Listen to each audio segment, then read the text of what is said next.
L'éditorial du matin, c'est une réflexion sur l'actualité brûlante, des développements importants, des sujets d'ALIA et d'intégration.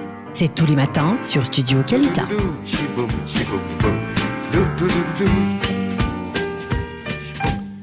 Rafi Zbiki, Boker Tov. Boker Ontsuyan. Merci d'être avec nous ce matin sur studiokalita.com. Alors, je le disais en titre, cela est mentionné par les quotidiens israéliens, par les sites d'information. Cette découverte d'une mosaïque datant de 1500 ans à proximité de la porte de Damas, une mosaïque qui fait état de la construction apparemment d'une sorte d'auberge ou d'une église et destinée en tout cas à des pèlerins qui viendraient à Jérusalem. C'est une découverte assez importante. Expliquez-nous dans quel cadre se déroule ce type de découverte. Alors c'est une découverte sensationnelle. Elle se fait en fait dans le cadre des fouilles archéologiques nationales par le docteur Gelman. En état de cause, cette fois-ci, c'était le docteur Gelman. Et comme vous l'avez dit justement, il s'agit donc d'une auberge. Sur l'inscription qui est écrite en grec, il est mentionné que Justinien, Flavius Justinianus, hébergeait donc là-bas des gens en l'honneur de Constantin, qui est donc ce même empereur qui, grâce à lui et à sa mère Hélène, on a commencé à voir l'ère chrétienne à Jérusalem, qu'on appelle la période byzantine. Alors effectivement, une inscription gravée dans le sol sur le plan archéologique est une preuve irréfutable. Et donc, contrairement à ce qui pourrait être gravé sur la terre ou des jarres, etc., eh bien, on a d'autres possibilités que d'être convaincu qu'effectivement, il y avait une auberge près de la porte de Damas, qui était de toute façon quelque chose d'important, parce qu'il y avait une église qui était l'église du Néa. Donc en fait, le chemin des pèlerins qui arrivaient dans ces années-là au sixième siècle, donc 550, 551, etc., eh bien, passait par la porte de Damas pour arriver à l'église. Elle existait déjà, la porte de Damas, à cette époque, au 5e siècle, au 6e siècle? Alors, la porte de Damas existait. La porte de Damas, d'ailleurs, quelque chose d'intéressant. La porte de Damas, dans un premier temps, à l'époque romaine, la première période romaine s'appelait la place romaine, Piazza Romana, où il y avait également quelques crucifixions qui étaient ordonnées, pas seulement sur le mont des Oliviers. Puis il y a une petite porte, et cette porte s'est appelée, comme aujourd'hui, la porte de Naplouse. En hébreu, on appelle ça donc Shar Shrem, la porte de Naplouse. Et elle est devenue porte de Damas lorsque les pèlerins musulmans allaient de la Mecque à Damas en transitant par Jérusalem. Les croisés ont gardé cette appellation de porte de Damas, et quand Suleiman le Magnifique est venu, il est ottoman, musulman, il a repris l'appellation de porte de Naplouse, en hébreu Shar Shrem ou en arabe Bab el Naplouse. Mais juste une précision, les murailles que l'on connaît, hein, les murailles de la vieille ville de Jérusalem, elles existaient déjà à cette époque? À quelle époque elles ont été construites? Alors voilà, oui, c'est une très bonne question. Au niveau de l'histoire des murailles, donc on a la période hérodienne qui inclut évidemment au niveau de la muraille la cité de David. Donc votre réflexion elle est bonne parce qu'effectivement elle a été ensuite détruite, donc on ne parle pas de ce qu'on voit aujourd'hui. Et les murailles actuelles 1537-1541, c'est les murailles de Suleiman le Magnifique. D'accord? Donc il y avait une partie des murailles qui était détruite, une partie qui existait, et il y avait comme ça une petite porte, bien que c'était pas une muraille telle qu'on la connaît aujourd'hui à l'époque byzantine, et certainement pas en fin d'époque byzantine.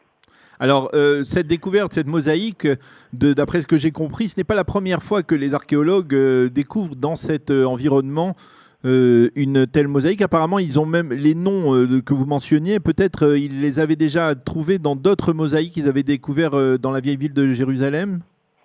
Alors, c'est pas la première mosaïque.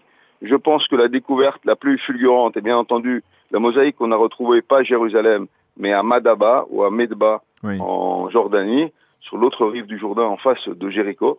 Et alors, ce qui est intéressant dans cette mosaïque-là, c'est qu'on a effectivement ces églises-là, d'une part de Danéa, d'autre part Sainte-Anne, d'autre part du Saint-Sépulcre, et qu'on pourrait presque dire que cette découverte est la continuité de ce qu'on a trouvé à Medba. Donc, ce qu'on a dans le Cardo à Jérusalem avec la carte de Madaba correspondrait à peu près avec cette mosaïque qu'on a retrouvée les jours derniers. Ah, c'est-à-dire que la mosaïque de Madaba, elle détaille en fait tout ce qu'il y a dans la vieille ville de Jérusalem, aux alentours de la vieille ville. Elle détaille surtout ce qu'il y a dans le Cardo, mais elle parle de trois églises principales. qui sont l'église de la Néa et l'église de la Néa et l'église Saint-Sépulcre. Et pas l'église Sainte-Anne, comme je l'ai dit chez moi.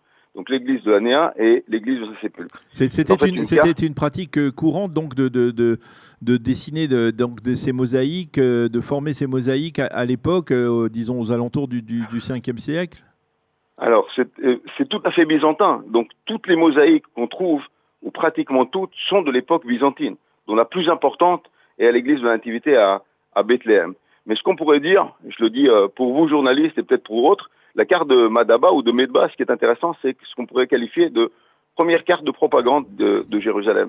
Puisque quand on regarde la carte de Madaba ou la carte de Medba, eh bien, on n'a pas de rappel du temple, donc de la période qu'il y avait un temple. Donc on ne voit pratiquement que des églises dans cette carte. Ouais, c'est une carte qui conviendrait bien à l'UNESCO, c'est ce que vous voulez dire. Peut-être, mais enfin, chacun voit à Jérusalem ce qu'il veut voir. Et dans cette carte-là, on voit ceci. Et la découverte de la nouvelle mosaïque qu'on a sur la porte de Damas est quelque chose de sensationnel parce qu'elle appuie le fait qu'il y avait ce passage de pèlerinage depuis cette porte de Damas qui n'était pas comme aujourd'hui, puisqu'il était en partie, comme on l'a dit, la muraille était en partie détruite. Et donc ce passage important de pèlerins chrétiens qui vont en direction de Jérusalem.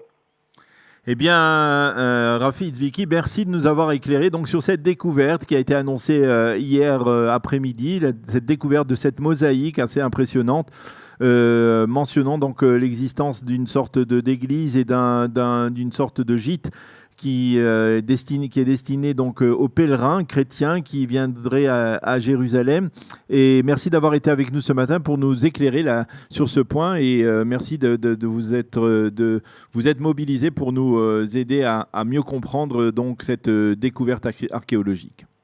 Merci à vous. Bonne journée. Bonne journée. Voilà, nous terminons cette heure d'actualité sur studiocalita.com. Il est 8h58. Dans quelques instants, vous retrouvez les rediffusions des programmes de Cathy Choukroun sur studiocalita.com. Quant à nous, on se retrouve demain matin à 8h pour une nouvelle heure d'actualité sur studiocalita.com. Passez une agréable journée. Shalom, shalom. L'éditorial du matin, c'est une réflexion sur l'actualité brûlante, des développements importants, des sujets d'ALIA et d'intégration.